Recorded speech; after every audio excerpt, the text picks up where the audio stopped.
ఉపాధి హామీ పథకాన్ని కేంద్ర ప్రభుత్వం ప్రధాని మోడీ నీరుగార్చేలా వ్యవహరిస్తున్నారంటూ కాంగ్రెస్ ప్రభుత్వం దుష్ప్రచారాలు చేస్తుందని బీజేపీ చిట్యాల మండల అధ్యక్షులు బుర్రా వెంకటేష్ గౌడ్ ఆరోపించారు.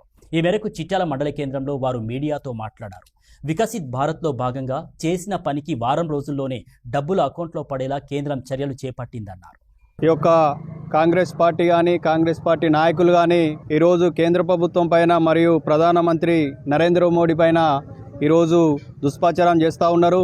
ఏదైతే గ్రామీణ ఉపాధి హామీ పథకం కేంద్ర ప్రభుత్వం అదేవిధంగా ప్రధానమంత్రి నరేంద్ర మోడీ గారు నీరుగారుస్తూ ఉన్నారు. ఉపాధి హామీ పథకాన్ని తీసివేసిరు, తొలగించిరు అనే దుష్ప్రచారాన్ని ఈరోజు గ్రామాన కాంగ్రెస్ పార్టీ నాయకులు దుష్ప్రచారం చేస్తూ ఉన్నారు. ఒకటే చెప్తున్నాం మేము ప్రజలందరికీ కూడా, అదేవిధంగా కాంగ్రెస్ పార్టీ నాయకులకు కూడా చెప్తా ఉన్నాం. ఏదైతే ఉపాధి హామీ పథకాన్ని ఈరోజు భారతీయ జనతా పార్టీ ఆధ్వర్యంలో ఉన్నటువంటి అధికార పార్టీ ఈరోజు కేంద్ర ప్రభుత్వం ఒకటే చెప్తా ఉన్నది, ప్రధానమంత్రి నరేంద్ర మోడీ గారి ఆధ్వర్యంలో ఈరోజు దేశవ్యాప్తంగా ఉన్నటువంటి ప్రజలందరూ కూడా ఇక ఎక్కువ పని దినాలు, అదేవిధంగా గతంలో కాంగ్రెస్ పార్టీ హయాంలో ఉన్నటువంటి ఉపాధి హామీ పథకం 100 రోజులు ఉంటే ఈరోజు 125 రోజులు పెంచినటువంటి ఘనత ప్రధానమంత్రి నరేంద్ర మోడీ గారు అని చెప్పి తెలియజేస్తున్నాను.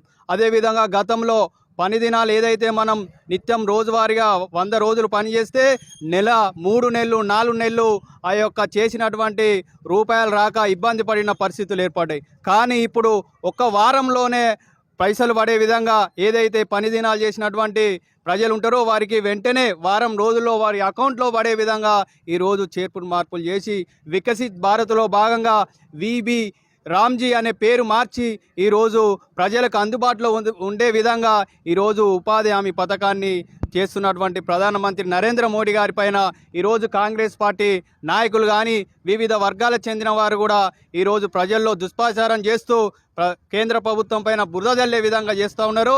ఇవన్నీ ప్రజలు గమనిస్తూ ఉన్నారు. ప్రజలందరికీ ఒకటే తెలియజేస్తున్నాం, ఉపాధి హామీ పథకాన్ని తొలగించలేదు. వికసిత్ భారత్లో భాగంగా విబి రామ్జీ అని పేరు మార్చి అనేకమైనటువంటి ఇంకా సదుపాయాలు ఏర్పాటు చేసిరు మన ప్రధానమంత్రి నరేంద్ర మోడీ గారు అని చెప్పి తెలియజేస్తున్నాను.